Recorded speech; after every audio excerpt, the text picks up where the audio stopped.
Hi, I'm Elise Maury from startarot.com. In this video I talk about how the tarot works. What are the nuts and bolts that cause the tarot, when you shuffle the cards, you lay them on the table and they come up 80% accurate. Okay, that's already something really amazing. And usually the 20% that remain will be shown to be accurate in the future. Okay, in this video I talk only about the divination and prediction aspect of the tarot, and I'm not going to talk about the advice that we can get from the tarot, the guidance that we get from the tarot. I'm only going to talk about how the tarot cards accurately predict the future. Okay, so there are two things that we have to bear in mind when we're thinking about how the tarot works. And the first one is the laws of synchronicity.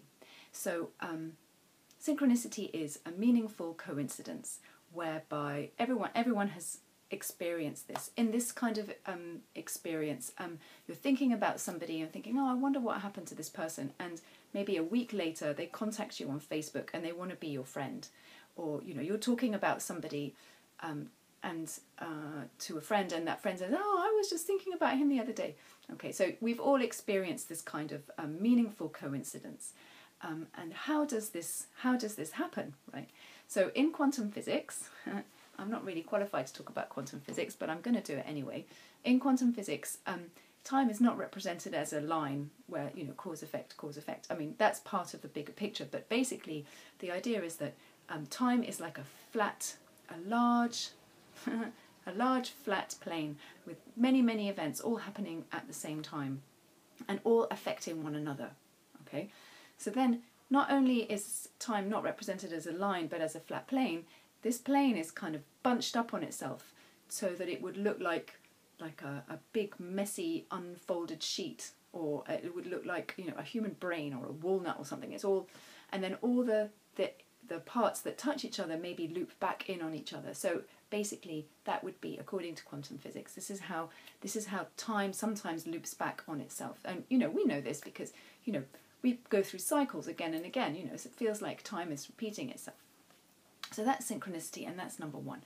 And the number two thing that I wanted to talk about is a university in the US. You may have heard of it. It's called Princeton. And in Princeton, there's an engineering department. And in this engineering department, what they found was that the moods of the people, the researchers in that, engineering department, was affecting the way that their machines worked. Okay, and it was causing an effect that they called the ghost in the machine. So the machine might not be wanting to work on a particular day, right? I have a sewing machine like this. Occasionally it just decides it's not going to work today, and there's nothing you can do about it. So what they did was they decided to set up a unit that would measure this. Because they had the money, why not? Okay, hey, let's go ahead and do this. So they called it the Princeton Engineering Anomalies Research Unit. Princeton Engineering Anomalies Research Unit, PAIR. The acronym is PAIR. And they conclusively proved that there is a ghost in the machine, and that the way that people perform an experiment affects its outcome, causes an effect and changes the outcome. Okay, so nowadays there's a lot of talk about the law of attraction. And in the law of attraction, people say, what you're thinking of now, what you're hoping and what you're wishing for now, what you're visualizing now, comes true, right? So I guess this is a bit like karma, right? Your actions now have an impact on what's going to happen to you in the future. So I guess, you can say, the negative aspect of this is, he who lives by the sword dies by the sword.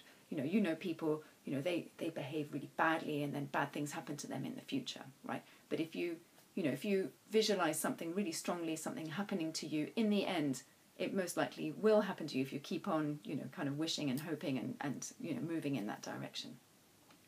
So with the power of our enormous and awesome human brains, we can affect the way that inanimate objects work, right? And riding on the coattails of synchronicity, we can make accurate predictions using this ghost in the machine effect. We can make accurate predictions about what happens in the future. So if I take a deck of tarot cards and I shuffle it, and I lay it on the table, 80% of the cards will accurately describe what that person is going through, their past events, and make some kind of prediction about what's going to happen in the future. Right? I've been reading the tarot for more than 25 years, and I'm fairly sane. I don't lie. Well, I kind of over-exaggerate some things. But, you know, I've seen it time and time again. If you have a tarot client who has 2 tarot readings within a couple of weeks of each other, basically you're going to see the same cards repeated. Like 50% of the cards will be repeated in the next tarot reading, you know, even though you've shuffled the cards quite well. Okay, so I'm Elise Mori. I hope you found this video useful. If you have, please subscribe.